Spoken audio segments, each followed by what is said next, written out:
It is the Awesemo NFL Tournament Show. Greg Ehrenberg, joined by Millionaire Maker winner Neil Orfield. We are sponsored by No House Advantage, and there's no sports today. That doesn't mean we can't get prep for sports on the weekend. And a little bit of a mix-up. Instead of Neil and I sitting here and doing the show on Christmas, we did it the day before on Christmas Eve. Neil, how you feeling about the holidays upcoming in this NFL slate? I'm looking forward to it. I just learned that we're hosting Christmas Eve today for my wife's family, and just learned that my nephew was exposed to COVID. So we're losing a family here. So that's a bummer. But other than that, I'm looking forward to all of the sports coming over Christmas Eve, Christmas Day. It's going to be fun. All the basketball, the football, and there's a lot of changing parts, a lot of moving parts already on this NFL slate that we're going to talk about. So it's going to be an interesting one. Yeah, the health and safety protocols impacting the NFL, the NBA, and Neil's holiday plans, apparently. But that's to be expected with everything going on right now. And it is creating so much value, not only for this NFL slate, but also the NBA slate that we're going to be covering tomorrow as well. Some people have been asking me, are you guys doing live before lock for NBA? Yes, I'm going to be doing NBA live before lock tomorrow with Eric. At least that is the plan as of right now, as long as nothing changes. So do us a favor, like this video, subscribe to the YouTube channel so you know when all of our content goes live. And other than that, let's just jump into this NFL slate, Neil. And I want to ask you, as we get into the quarterback position, how much is the value at wide receiver and tight end impacting the quarterbacks you want to get to? I'm thinking that it's going to have some impact for sure. It's hard for me to tell which quarterbacks I'm really going to want to get to at this point. I mean, obviously Patrick Mahomes looks incredible. Matthew Stafford looks incredible. They're the top two in the top stack tool, and I can play them all that I want to. So I imagine I'm going to be playing plenty of those guys. Mahomes, we don't really know yet who he's going to have at his disposal is kind of the interesting thing. We just learned just before the show, I saw that Blake Bell is going to be back. So I guess he's the tight end. If Kelsey is out, we might have some value options to stack with Mahomes. So that'll be fun. And I think that I'll probably get to a lot, depending on how all the news breaks. And I always like Stafford versus the Vikings should be able to light them up. That's a fairly high total game. So I think that I'll probably be getting some of that game as well. But yeah, there's a lot of really interesting options in this game. It'll be a fun one on this slate. Do you know where you think you're going yet? No clue whatsoever. Even when we do the show on Saturday, sometimes it gets murky, but now we're doing it on Friday and we have these COVID issues. So the Patrick Mahomes situation, we've got Tyreek Hill and Travis Kelce both in the COVID protocols right now. And at least from what we saw from the Adam Schefter report, we know that Travis Kelce is vaccinated. At least there's some chance that he could test out. I think here's the ideal situation for me with the Chiefs against the Pittsburgh Steelers this weekend is if we get one of Tyreek Hill and Travis Kelce. I don't want both of them. I don't want none of them. I want one of them that I know, like, here's a really solid stack that I know Patrick Mahomes is going to be funneling a lot of targets to. And then we can get either Travis Kelce and Tyreek Hill, whichever one of them ends up being the guy. And then as a cheaper option, whether it's Blake Bell at tight end, if Kelsey's out, or maybe Byron Pringle or Mecole Hardman at wide receiver, if there's no Tyreek Hill. That's the way that I would optimally like for this to break out in terms of players being in or out. That's where I think I'd want to get to Patrick Mahomes the most. If both of these guys are out, I don't really know what I'm going to make of the Chiefs in that situation.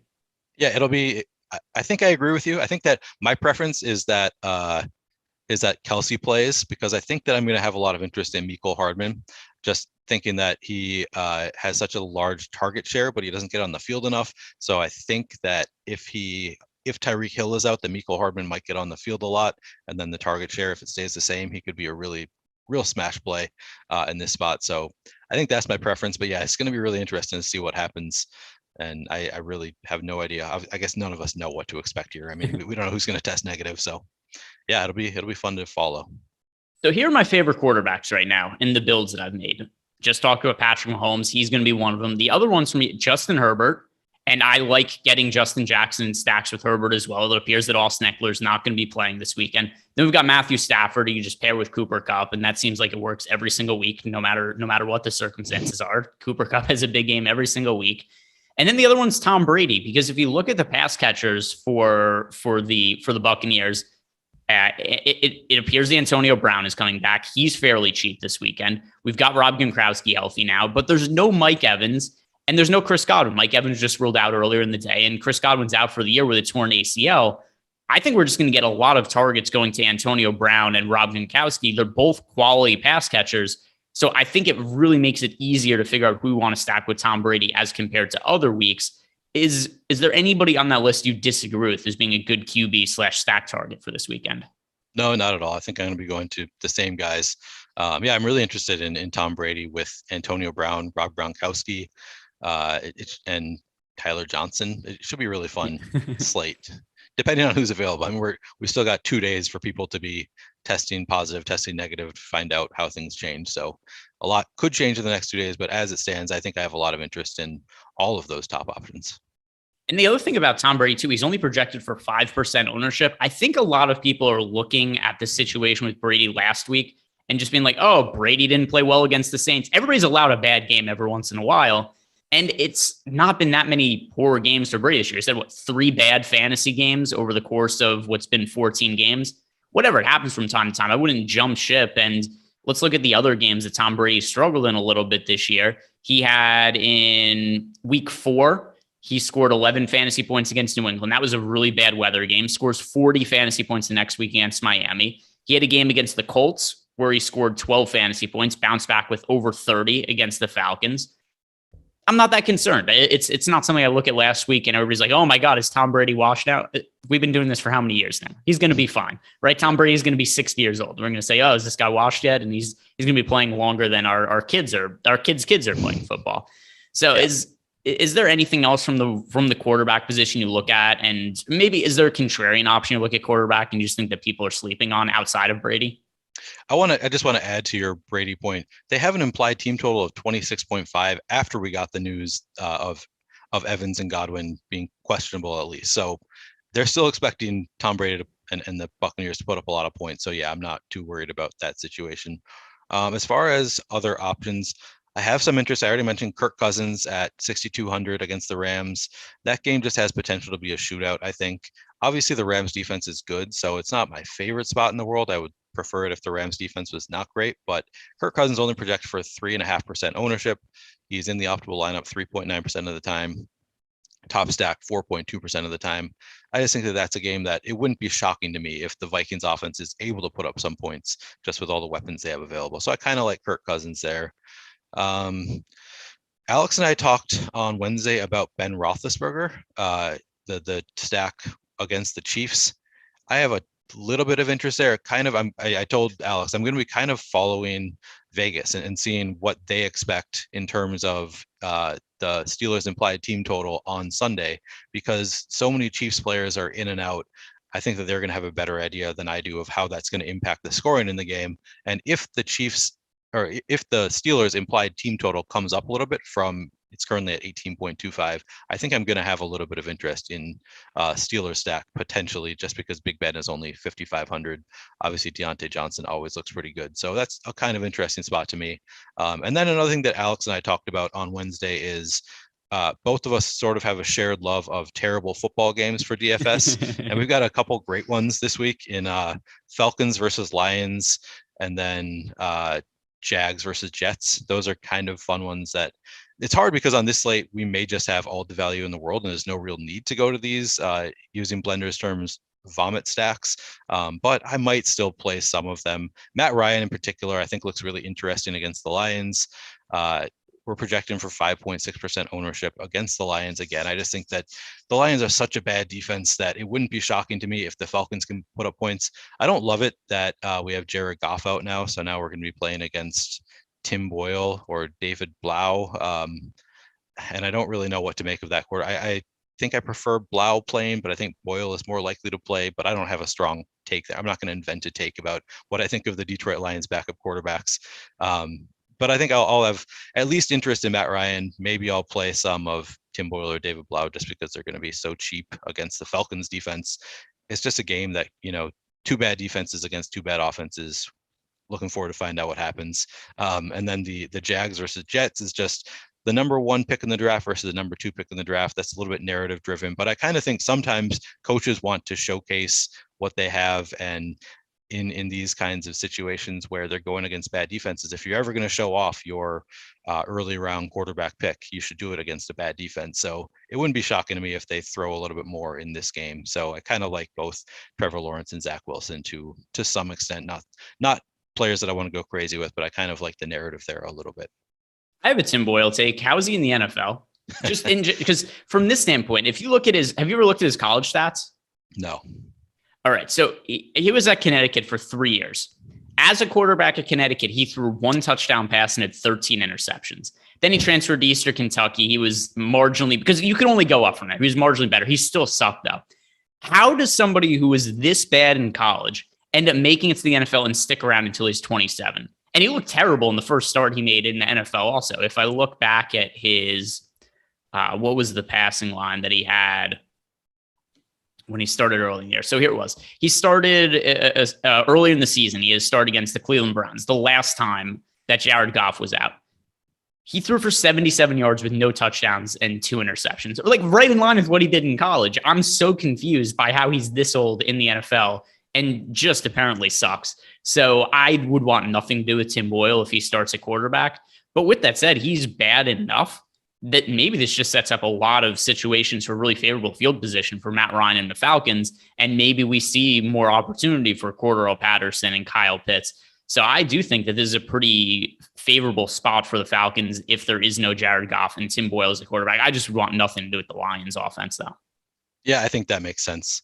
Yeah, the only real reason to play the Lions offense is the Falcons defense. There's no really other great argument there. So I have no issue with you wanting to fade them. And I guess if it's David Blau and he's a little bit better than Tim Boyle, maybe if he's at 4,000, I guess there's some reason to play him if he is the starting quarterback. So that's the only other reason. And they're a little bit concentrated. Amon-Ra St. Brown's been getting huge workload lately. So yeah, but for the most part, I'm more interested in Matt Ryan there than I am in whoever the Lions quarterback is. I see Jay Lizzie in the chat asking about Jalen Hurts.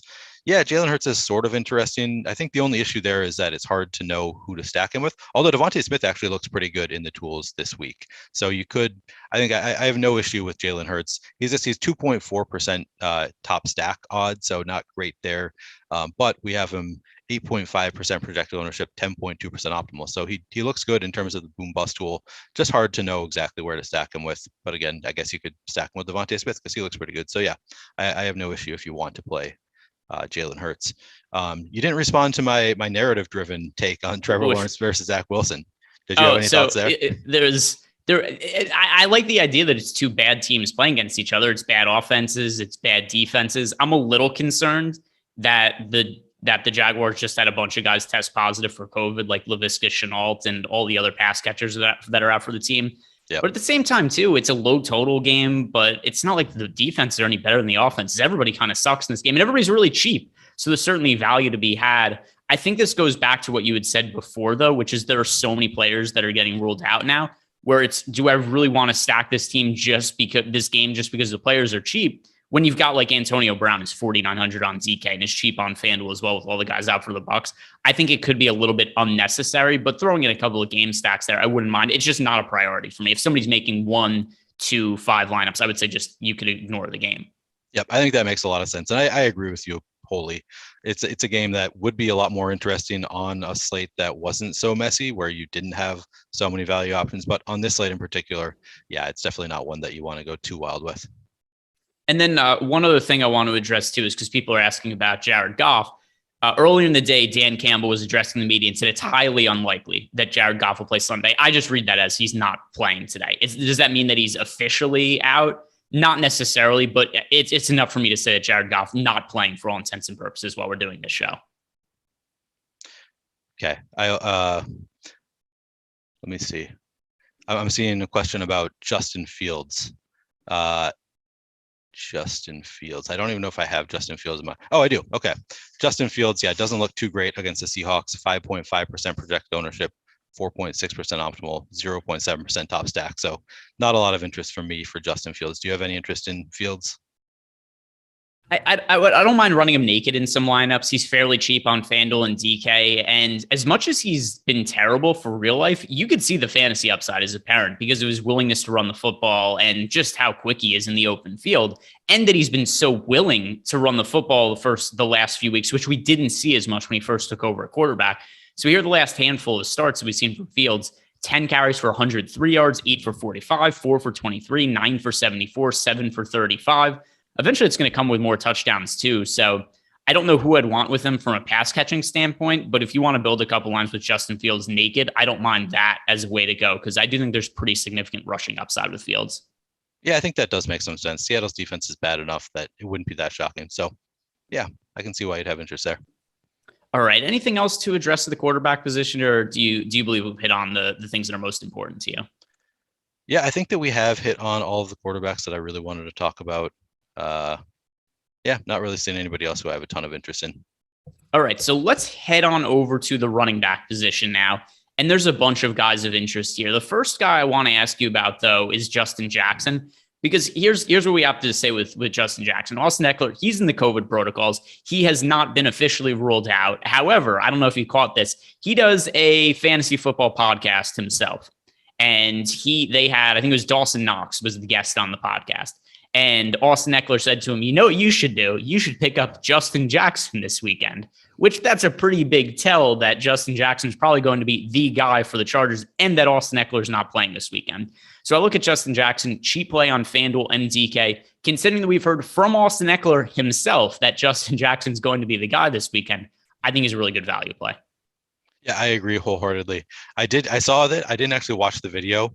That's kind of disappointing to me because I really need Austin Ekeler in best ball this week. So a bummer if he thinks he's out, but he just needs to test negative, right? I mean, I think that what I read is that he is vaccinated. So as long as he tests negative, he can come back. But I guess that would make me think he's showing some symptoms. So maybe that's unlikely. I don't know. I'm holding out some hope for Austin Ekeler, but yeah, I think it's very likely that Austin Ekeler is going to be out. And Justin Jackson at 4,200 against the Texans. What more could you want? I agree with you. That's kind of a smash play. He doesn't look that great currently in the boom bust tool, but I kind of wonder if that's because Ekeler hasn't been fully ruled out yet. We have projected for 23.8% ownership and only 18.4% optimal. I guess that actually might be just because there is so much value on the slate that you don't necessarily you kind of need him to be to do better than a lot of other value options. So maybe this is actually including our expectation that Austin Ekeler is out, but I still think that he's a really great play. I think he's a solid running back. He's 4,200 against the Texans, so I think that I'll be playing a lot of Justin Jackson, assuming that he doesn't get to 50% ownership. I think that I'm going to have some interest there. Yeah, and I mean, I guess it's kind of a stupid narrative to buy into, but just the fact that Austin Ekeler, who's more of an insider than Austin Ekeler, to say hey, here is going to be the guy that everybody should be picking up on their fantasy teams. And if you look at the stats for Justin Jackson, it's not a large sample size, but the time he's been on the field, he's been really efficient as a runner. He's averaging 5.7 yards per carry this year. For his career, he averages over 5 yards per carry. I think this is a good spot to go to Justin Jackson, assuming that we get news that Austin Ekeler is ruled out. Apologies to your best ball teams, but you seem to be a little more optimistic that Austin Ekeler plays than Austin Ekeler is optimistic I know. that Austin Ekeler plays. But good luck. I need with it more anyway. than he does. Yeah, it's you probably have more money to win in best ball than he does by playing right. in football this weekend. Anything else at the running back position, or I'll ask you this while we're on: what other running backs need for best ball?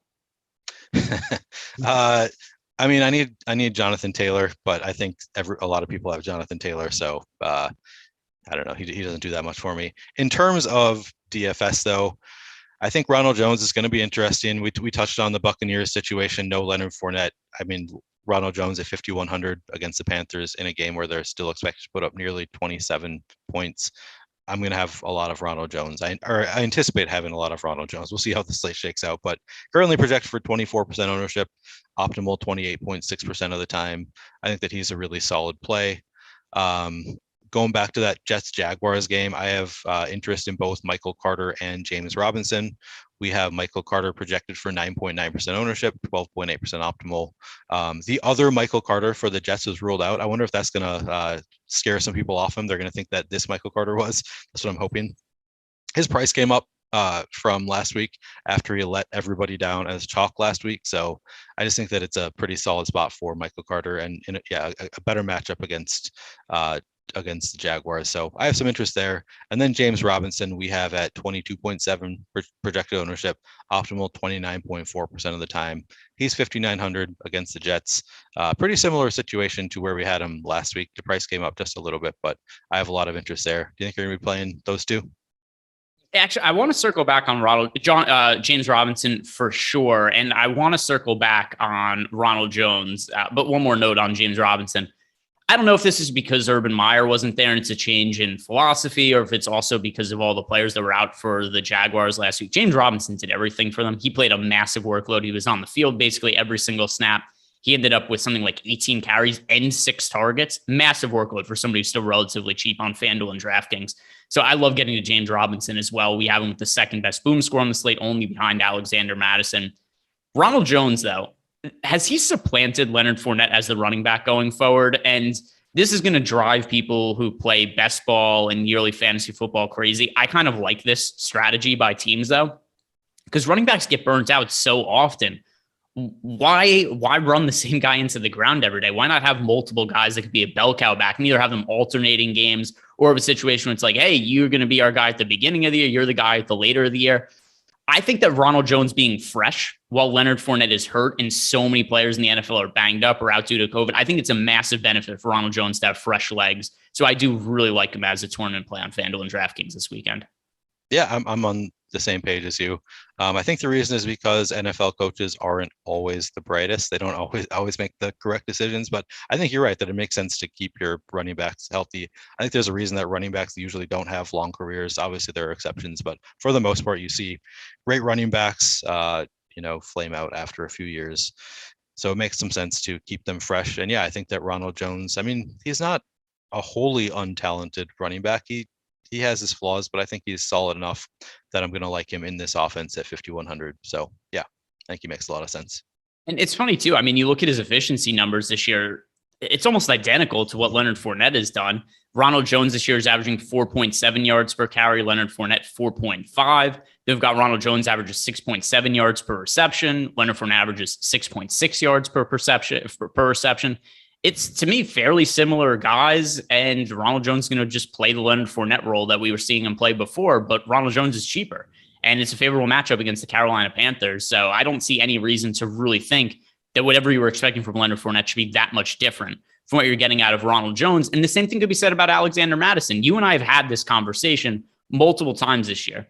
When Dalvin Cook gets ruled out, Alexander Mattison starts in his place and does all of the exact same things that Dalvin Cook does. The last time we saw Alexander Mattison play a couple weeks ago in place of Dalvin Cook, 22 carries for 90 yards and a touchdown, also caught 3 passes for 34 yards. I think is a great play. The only thing that's maybe a little bit of a concern is the matchup against the Rams. Does that give you any pause? Yeah, it does. So I do think that Dalvin Cook is the better running back than Alexander Mattison. Don't get me wrong there. But I think that Alexander Mattison is talented enough that he can get there. The Vikings like to run. So 6,800 is not, you as the backup running back, usually you get a discount. It's not a huge discount for Alexander Mattison, but he's also, Dalvin Cook, he was 9,000 or something. I don't remember. I didn't write it down, but I'm sure he was 9,000 or something. So you are getting him at a massive discount to what Dalvin Cook would have been as the lead running back. Alexander Mattison should get the bulk of the carries. I would probably expect 20 plus touches. So yeah, 6,800, it's a little bit more than I'd like it to be for Mattison coming in, but I'm still willing to pay it. The Rams do scare me a little bit. You need raw points and they're a solid defense. So yeah, it scares me a little bit on DraftKings. We have projected for 1.1% ownership. I assume that's going to come up kind of significantly. But I think that I'll be playing some Alexander Mattison for sure, just because the workload is too good, even in a matchup against the Rams, to pass up those numbers for Alexander Mattison. On FanDuel, Alexander Mattison is 5,500. So there, I think it makes even more sense. I think that I'd be more willing to go to Alexander Mattison on FanDuel. But I'm going to be playing in both places. I just obviously like him a lot better at 5,500 on FanDuel than 6,800 on DraftKings. Do you think that you're going to play it the same way, play him more on FanDuel, or do you think you're going to get a ton of him on DraftKings as well? Probably a lot on both, especially because just as I was making stacks of that game, like I love Matthew Stafford this week. I love Cooper Kupp. It just makes sense to have Alexander Mattison in those lineups as well. As a run back option, there isn't too much I have interest in from the Minnesota standpoint other than Alexander Mattison and Justin Jefferson. So that's just going to be something that shapes my builds a lot. And then in addition to our projections are just so high on Alexander Mattison on a points per dollar basis. Actually, if I'm not mistaken, I believe we have him projected for the most fantasy points of any running back on the entire slate. which says a couple of things. Number one, that basically we expect the same production from Madison that we'd be getting out of Dalvin Cook. And then number two, all of the high price running backs are out now. If you look at if you just sort by salary over on DK this week, Dalvin Cook is out, Austin Eckler's out, Leonard Fournette is out. The only player priced above 7K that's available in the DK player pool is Najee Harris. And I like getting to Harris to some extent, but at the same time, too, it looks like maybe we're starting to see the Pittsburgh Steelers take a little bit of a step back in terms of his workload. He only carried the ball 12 times last week, 5 targets. So I don't know that we're guaranteed to be getting the same Najee Harris who was touching the ball, 25 to 30 times per game.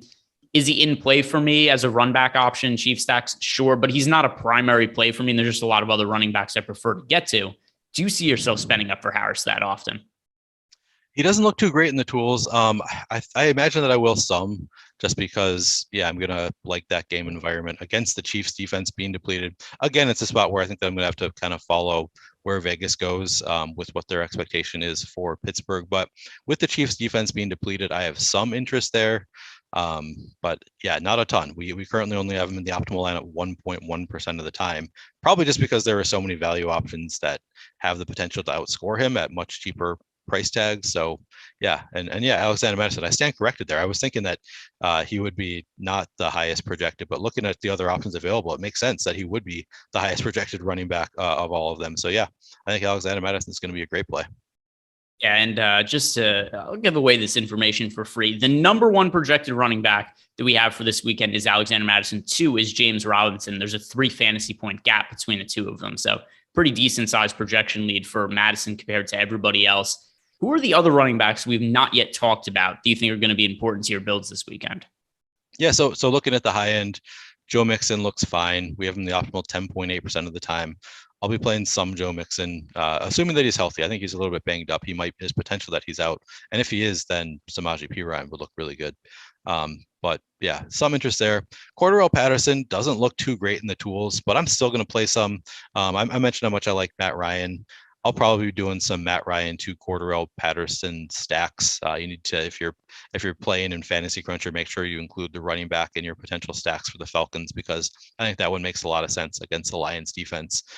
He's 6,700, so his price tag is relatively high relative to where it was early in the year, but I still like it. And then on the other side, you mentioned that you're probably going to stay away from the Detroit offense, and I think that makes some sense, but DeAndre Swift kind of interests me. 6,300 going against the terrible Falcons defense. Maybe if they have Tim Boyle or David Blau in there, they're going to be smart enough to just give it to their talented running back. That's my hope, at least. We have him owned 8.9%, 9.9% optimal. So I like that. Do you think you'll play any DeAndre Swift?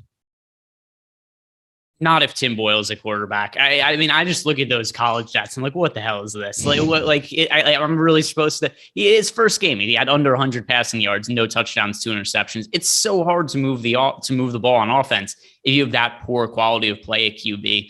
Something else with DeAndre Swift. This is a totally made up stat, but just off the top of my head, like 90% of his fantasy points come in garbage time this year, and this isn't a good team they're playing against. Like some of the best situations for DeAndre Swift, it's when the Lions are down by like 2 touchdowns in the fourth quarter. You don't want them to be down by 28 points, because then you don't get DeAndre Swift or the starters out on the field in the fourth quarter. But you get that sweet spot where they're down by like 14 and he's facing a prevent defense, and you just get, 10 targets against soft coverage for DeAndre Swift. That's where it really seems to thrive. I get the Falcons are favored by 6 points in this game, but this isn't a spot where I think the Falcons are just going to blow the doors off of anybody. If Blau's a if Blau's a quarterback, then a little more interest in Swift for me. I can't do it if Boyle's a quarterback. All right, that's fair enough. Anything else, maybe contrarian running back that we haven't mentioned that stands out to you? Yeah, so Devonta Freeman looks really good currently in the tools. I assume that the optimal percentage for Devonta Freeman is going to come down pretty drastically with once we have more knowledge about who's in and who's out. Currently, we have Devonta Freeman at 2.9% projected ownership and 10.1% optimal. If it's anything close to that on Sunday, I'll have some interest there. I kind of like the Chiefs running backs to some extent, just because we saw the Vikings run all over the Steelers defense. They're just not a great run defense. I think that the Chiefs could run all over them if they choose to, and there's at least some chance that they'll do that. without Kelsey and Hill. If Kelsey and Hill are out, there's at least some chance that they're going to try to run the ball more. And I think they'll be able to against the Steelers. So I would have some interest in Clyde Edwards-Helaire at 5,800 and maybe even Darrell Williams at 4,600. Obviously, I think Clyde Edwards-Helaire is the likelier player there to really smash. But at 4,600, I think you could do worse than Darrell Williams. Not really contrarian, but I have some interest in David Montgomery against the Seahawks. He's just the workhorse back. He's 5,700. The Seahawks have a pretty bad defense, so that kind of interests me. Josh Jacobs, 6,000 against the Broncos. Looks like a neutral play in the boom bust tool, but optimal 16.4% of the time. You kind of like that. I'd say those are basically all the running backs that I'm interested in. Do you have any interest in any of those guys? Clyde Edwards-Helaire is really interesting to me, particularly if there is no Tyreek Hill and Travis Kelce this weekend. I think we could see then a situation where CH might get targeted, 5, 6, 7, 8 times or something like that. So not only would I like him as a running back, I would like to include him in stacks with Patrick Mahomes if we're seeing no Hill or Kelce this weekend. So I do think that is somebody who makes a whole bunch of sense. And we saw Clyde Edwards-Helaire just a couple weeks ago, or last week, actually. He's been targeted pretty regularly 3-4 times per game. Last few games, actually, 4 targets, 3 targets, 3 targets. That's pretty good passing game volume for a guy who hasn't been on the field a super ton as of late. So I do like him. And would you be willing to include him in Mahomes stacks under the situation where there is no Kelce and or Hill? Yeah, I mean, for sure. I think that makes a lot of sense. All right, so we can move on to the running back position now. But first, shout out to our sponsor, No House Advantage. If you guys are unfamiliar with No House Advantage, this is a totally different way to play daily fantasy sports. It's prop-based daily fantasy sports contest. So there's prop cards. And if you guys are a little intimidated or unsure which props look good, we have free projections for it over on Awesemo.com you could check out and use to help build some of your lineups. But you make these prop cards where you label all the props that you like with a confidence interval of 1 to 10. And based on the points number you give them, you get that amount of points if your prop hits. So you have a 10-point prop, let's say really like the over for passing yards for Matthew Stafford, something that we really like in our projections over at Awesemo.com. You give that 10 points, it hits the over, your lineup scores 10 points. But the best way to get value over at No House Advantage, you sign up using the promo code Awesemo. You get up to a $25 bonus on your first deposit. Help gets you some extra money in your pocket to play some contests there. All right, let's head on over to the wide receivers now. And the first thing I think we have to talk about is the situation with the Tampa Bay Buccaneers, where it looks like they're going to, well, actually, we know for sure they're going to be really shorthanded. Chris Godwin out for the season, torn ACL. Mike Evans, he was just ruled out earlier in the day. Who do you think is going to be the go-to guy on the Buccaneers in your lineups as far as wide receivers go? Yeah, it's going to be Antonio Brown. I mean, I think it's going to be, I'm not going to get too different. I'm going to have a ton of Antonio Brown there. Unless his ownership really gets steamed and gets up to like above 50%, then I would have to think about, do I want to just fully fade Antonio Brown? But yeah, if he's not up at that level, I think that he's just such a solid play. I mean, Brady's going to be throwing to Antonio Brown. At least I assume that he's going to be throwing it to Antonio Brown a lot. And he's only 4,900 against the Panthers. So I think Antonio Brown is the obvious option one. Obviously, Gronk also makes a lot of sense. He's, I think, 6,200. So I'll be playing plenty of Gronk as well. And then from there, I don't really know. I'll have to look at Rashad Perriman's status. I meant to look that up. I think he might be questionable. If Rashad Perriman is out, it's going to be Tyler Johnson for me. If Rashad Perriman's in, I'll probably play some Rashad Perriman. Who do you think you're going to be going to there?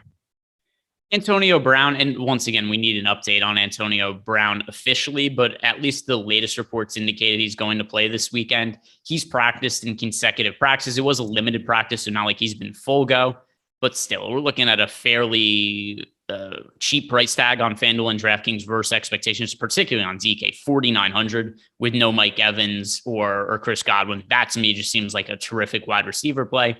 As for Rashad Perriman, he's currently on the COVID list. I haven't seen if he's going to be available to be activated this week. Just one of those situations where you guys need to be subscribed to the YouTube channel, liking our videos, and just seeing any kind of news updates. It's really hard sometimes, multiple days ahead of these slates, to know who's going to be in or out, especially with the current climate of everything. Tyler Johnson is somebody else who I could see playing a really big role for the Tampa Bay Buccaneers offense due to the players that are out. He's projected for less than 1% ownership right now.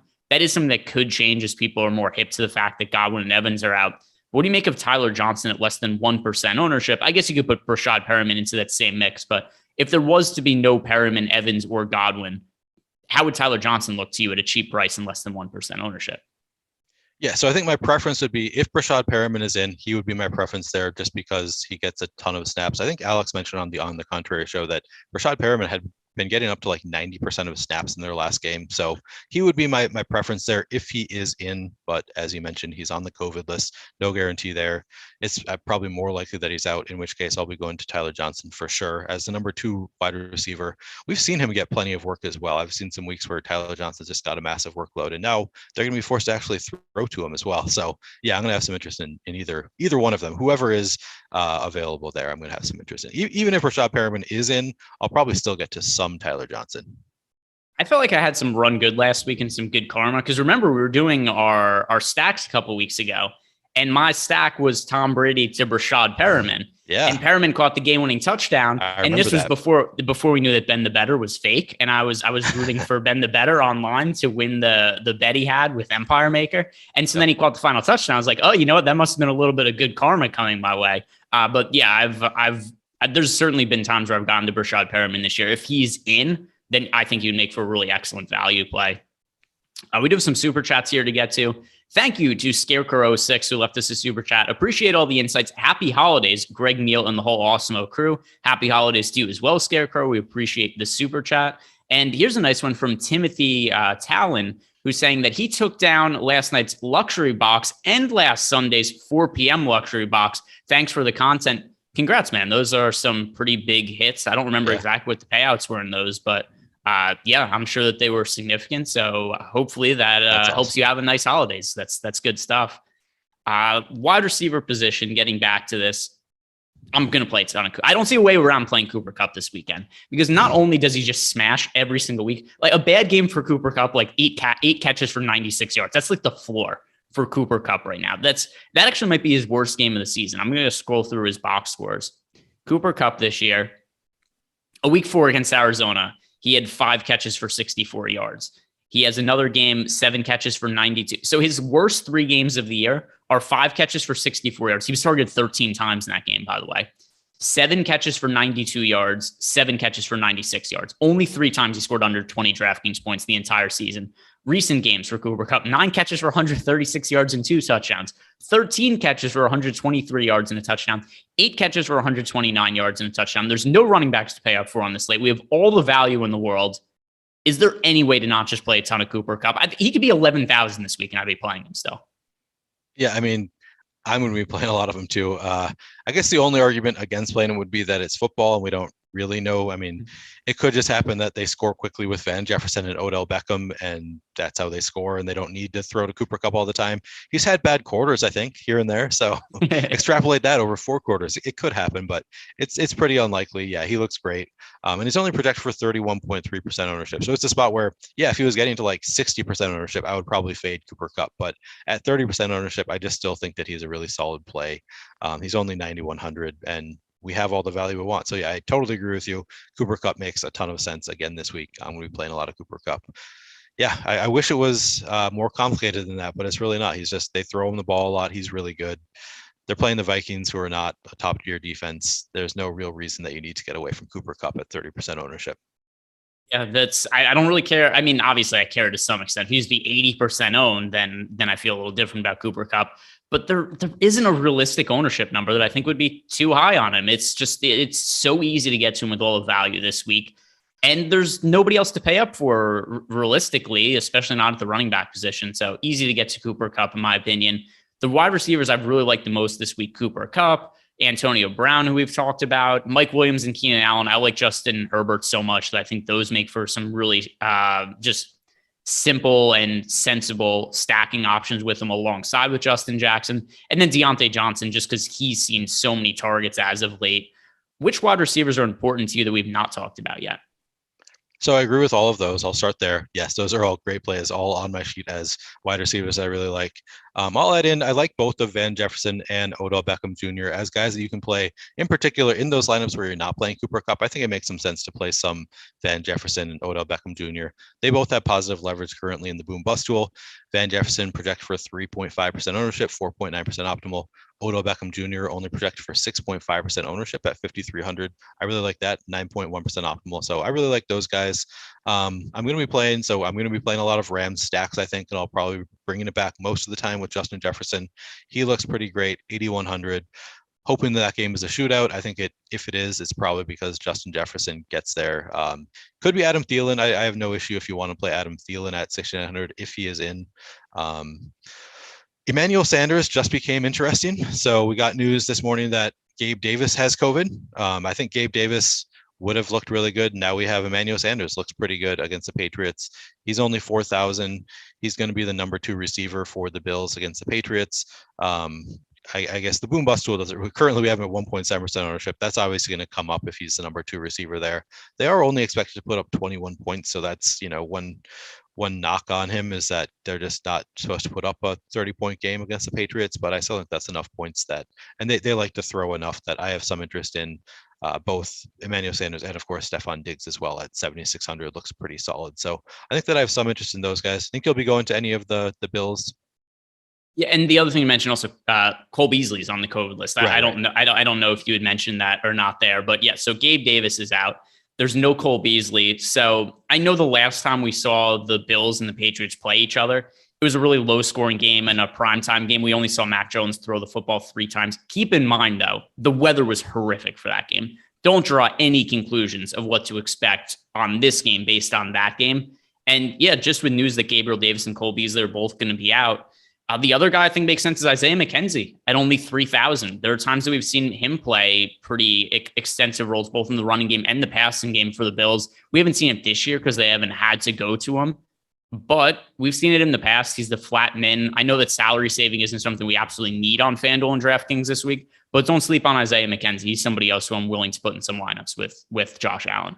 I like that. That's a good call. And we did just get news. I saw it in chat and double checked. Antonio Brown was taken off the injury list, so we don't have to worry about that anymore. Nice. So yeah, so nothing to worry about there. Antonio Brown. I could say with a pretty good degree of confidence right now, my 2 most exposed wide receivers, Cooper Kupp, Antonio Brown. I think both of them are going to be really popular. Don't really care for this particular slate though. Yep. I think I agree with you. I like them both a ton. Anything else at the wide receiver position that you want to bring up before we move over to tight ends? Yeah, the Bengals receivers against the Ravens look pretty good. Tyler Boyd only projected for 3.3% ownership, 6.4% optimal. Again, I guess that doesn't really matter because this is going to change so much. Just the entire slate is continuing to change. It's already changed since we got these boom bust numbers, so that's not that relevant. But he looks okay at 5,100. T. Higgins at 6,200. Jamar Chase at 7,100. They all look fine at their price tags, and you can get to them some. Yeah, I mentioned earlier that Devontae Smith looks pretty good in the tools. If you're playing Jalen Hurts, you can play him with 6,000. Devontae Smith looks pretty good. Russell Gage, since I'm going to be playing Matt Ryan, I'm probably going to be playing him sometimes with Russell Gage. He's been coming on lately a little bit. He's only 5,900 and they're playing against the Lions. So I have some interest there. Tajay Sharp, again, he's only projected for 0.4% ownership. He always looks really good in the tools. He hasn't really put it together yet, but I feel like he's going to at some point at just no ownership. He's only 3,400 against the Lions. So I have some interest in Tajay Sharp. And currently in the tools, DJ Moore looks incredible. So we've talked about Tom Brady and those stacks. In the boom bust tool, DJ Moore, we have him at 5,700. He's only projected for 14.7% ownership, and he's optimal 24.6% of the time. It's going to be easy to get there. He's 5,700. Easy to get there in game stacks. I'll probably play him some as a one-off as well. I think that DJ Moore looks really good. Do you have reservations about playing DJ Moore with Cam Newton at quarterback and rumors that they're going to play Sam Darnold some? Do you have reservations there? Yeah, it's a really stupid situation. And I understand why the Panther season's over, right? It doesn't matter at this point in time. Cam Newton's looked absolutely awful, generally throwing the football this season. Is that a surprise? No, he's looked terrible throwing the football for the last few years that we've seen him throwing the football. So that's an issue. Then you also have, what is the rhythm of the offense going to look like? It's something that's really hard to quantify, but we just don't typically see situations where teams are alternating quarterbacks. And I don't know what that does to the overall flow of the offense and how it looks overall as a package. So I think it's going to be a mess. And DJ Moore is really talented individually. He's relatively cheap on FanDuel and DraftKings. He's not going to be that popular, I don't think, because of this situation. So having him in the player pool is okay. I just can't make him a core play for me because I have no clue what we're expecting out of that quarterback situation. Yeah, that makes a lot of sense to me. I've seen somebody in chat saying that Tajay Sharp has been reported as downgraded to doubtful.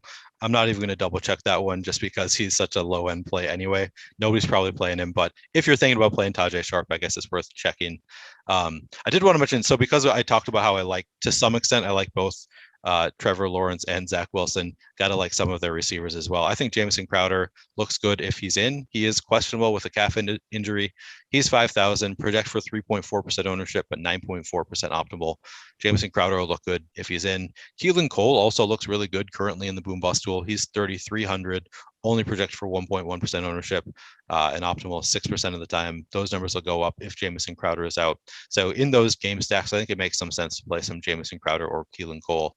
And even outside game stacks, I think they're probably fine one-offs. And then for the Jaguars, prior to getting the Laviska Shenault news, Marvin Jones at 4,400 was 1.8% projected ownership, 4.3% optimal, and Laquan Treadwell was 6.5% projected ownership, 6.4% optimal. You can assume all of those numbers are going to go up with Laviska Shenault being ruled out. So I have some interest in all of them. Are you going to be playing any of, you said that you're probably not going to get into those stacks too much just because you don't really need to. Do you think that you're going to have any interest in any of these receivers as one-offs?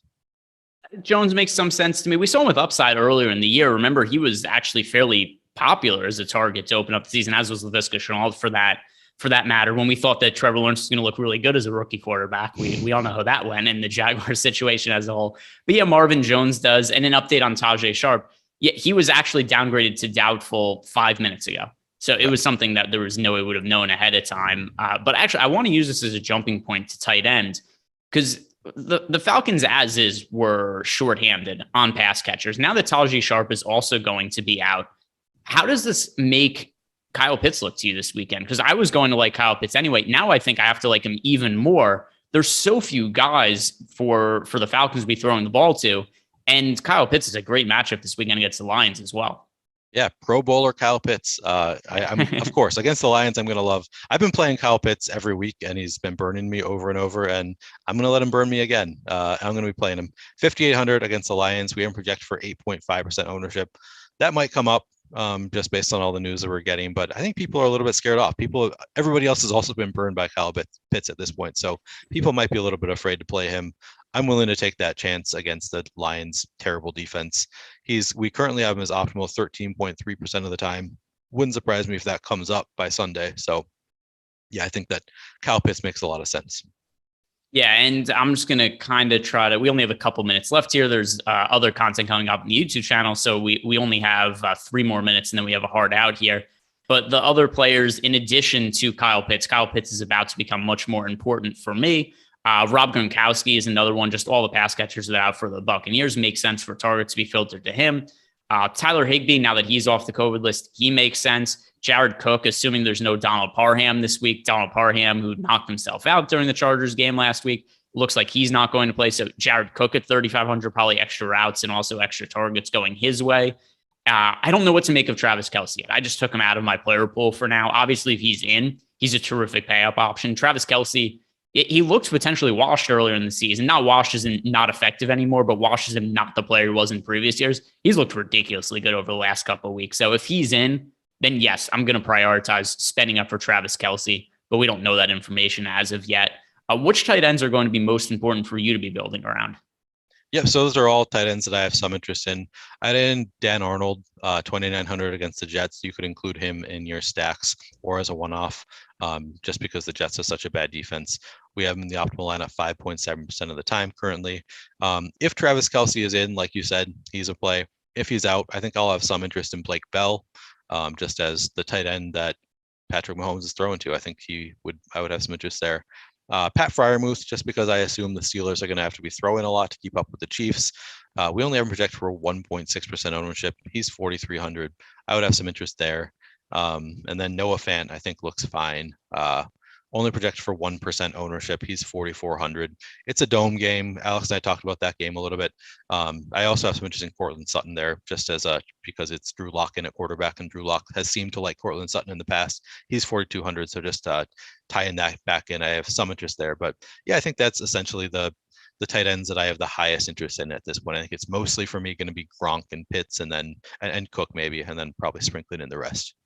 Yeah. And then whatever else happens with other tight ends, in particular Travis Kelce situation, that's going to be an important one to keep your eyes on. So one more time, guys, do us a favor, like this video, subscribe to the YouTube channel. Apologies to defenses because I don't care about you and we don't have enough time to talk about you. So 1 minute left, Neil, before we have to sign off. So I'm going to close the show we usually do. If you're playing a single entry GPP lineup and you can only make one stack on this slate, who is the quarterback and the pass catchers you'd be going to?